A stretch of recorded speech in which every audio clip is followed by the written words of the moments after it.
The fear of flying. Hi, how are you? So I lived in San Francisco for 12 years, 1996 to 2008. And the last 2 years I lived there, from 2006 to 2008, I lived in an area called Cow Hollow, which is right next to the marina.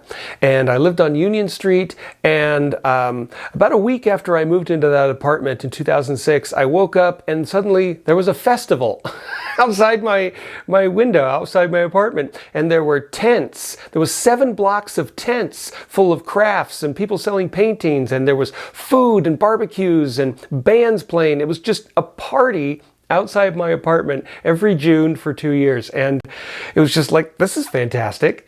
And so when I moved back to Portland in 2008, I really missed San Francisco and I really missed the festival. So every year from 2010 to 2018, I would fly back down every June and attend the Union Street Festival and eat all the food and walk all the whole street there and visit with old friends I hadn't seen in a while, and it was just really great. Now, usually I would go down and I would stay for about 3 or 4 days.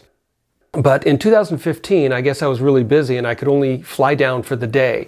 So I flew down in June of 2015 down to San Francisco, and I spent about 8 hours at the festival. And then I got on a taxi, and not on a taxi, I got in a taxi. And I went to the airport and to fly back to Portland. And as I was walking through the airport, I felt my face was very hot, and something was wrong. And I went to the restroom and I looked in the mirror, and I had a severe sunburn. And I should have bought sunscreen, but I was really lazy, and I thought, no, I'll just walk in the shadowy part of the street. I'll stay out of the sun. I'll just walk in the shadows, and the sun still got me. And so my face is just really hot, and it was just really uncomfortable. And I was embarrassed, and I thought, oh, people are going to laugh at me because I got sunburned. And my arms were sunburned too. So it was my face, my neck, my arms. And I thought, okay, this is just going to be a really uncomfortable flight. This was the least part of the adventure of that plane flight. So I get on the plane, and I'm sitting on the window seat, the windows to my right. There's a lady sitting in the middle seat next to me on my left, and there's a guy on the aisle seat. And we're on the runway, and this very nice lady leans over to me and says, "I am afraid of flying." And she says, "I'm really afraid of flying." And I thought, oh, okay, that's okay. And then my next thought is, okay, how afraid? Are you going to be running up and down the aisles, freaking out? Is it going to be like Bridesmaids? Or some air marshal is going to have to tackle you? And she said, she was very shy and very embarrassed, and said, "Can I hang on to your arm during the takeoff?" And I said, "Sure, that's fine." And so she did that. But my next thought was, my arm is sunburnt. So how hard are you going to hang on to my arm? But luckily she held onto my arm, and it wasn't that bad. It was like, oh, okay, this is fine. And the plane revved up the engine and she started to grip a little harder. And then we started barreling down the runway.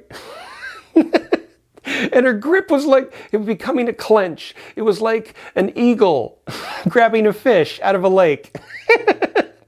And it was like my sunburned arm was like, oh God, oh God. And the sun is setting out the window, and it's almost like the sun is laughing at me, saying, ha ha, you should have worn sunscreen. And I'm really going to teach you a lesson, because I'm going to have this lady grab your arm during the takeoff. So next time you really remember to wear sunscreen. And I said, okay, I get it, son. Thank you very much. So we get up to, we level off, and her grip loosens. And it was kind of like, in what's the movie? Planes, Trains, and Automobiles, when Steve Martin grabs the dashboard and he undoes his fingers that have clenched into the dashboard. That's what it felt like when she let go of my arm.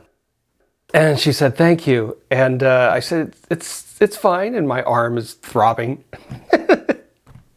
And so it was fine. And she seemed reasonably okay. She was a lot better. We were leveling off, and I was thinking, okay, when are they going to break out that drink cart? Because I'm going to need some booze to get over my throbbing arm and take my mind off it. I did not drink. I didn't think that would be appropriate, and I wanted to stay sober just in case she did freak out and run through the aisles. But she did not. Instead, she said, can I just hang on to your arm a little longer? And I said, sure, that's fine. So she held on to my arm for the whole 90-minute flight. And, it was fine. I was happy to do it. But every once in a while, we would hit an air pocket. And she would grip my arm like this. And she'd go, ah. Clearly thinking that we didn't have a smidge of hope of getting out of this plane flight alive. And I said, it's fine, it's fine. But I felt so bad for her. She was clearly embarrassed and clearly terrified of flying. And this was a really traumatic moment for her. So we talked and we had a good conversation. I don't remember what about, life and why I was flying and why she was flying. And hopefully that got her mind off of the fact that we were 30,000 feet in the air.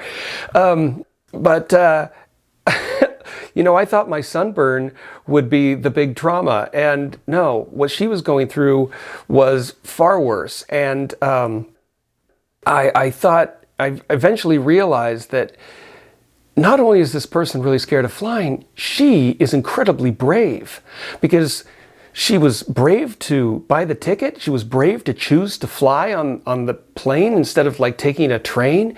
And she was incredibly brave to tell a stranger that she was afraid to fly, and incredibly brave to ask that stranger if she could hold onto my arm during the flight. And she has been really inspiring to me. And I think of her every time I have a situation where I'm scared to do something, where I need bravery and courage, and I think of her and how she flew on that plane. And she allowed herself to be vulnerable enough to ask for help and ask to hang on to my arm. And the more I think of life, the more I realize that things aren't random, probably. Things are meant to happen. And I think I was meant to be on that airplane with her and she with me, so I could be there for her and so she could show me what bravery is and be my inspiration. And she has been for years. I think of her when I need to be brave. And eventually the plane, we went on our descent. She held onto my arm the whole way down, but then we landed and she was so relieved to be back on the ground. And she leans over to me, she lets go of my arm and she says, well, now you've got a story to tell. And I've told it to you. And hopefully this story is, not just an entertaining video. Hopefully it was entertaining. But also I hope she was an inspiration to you, or can be. When you have to be brave about something and you feel vulnerable, that it's okay to be vulnerable and reach out to someone, and sometimes literally, and be courageous and do the thing you're afraid of. So anyway, if she's watching now, thank you for being my inspiration. Thank you for that moment. I hope your fear of flying has diminished and you're doing really great now. And I wish you the best, and I wish everyone else watching the best. Thank you for listening, and thanks for hanging out with me, and I'll see you next time.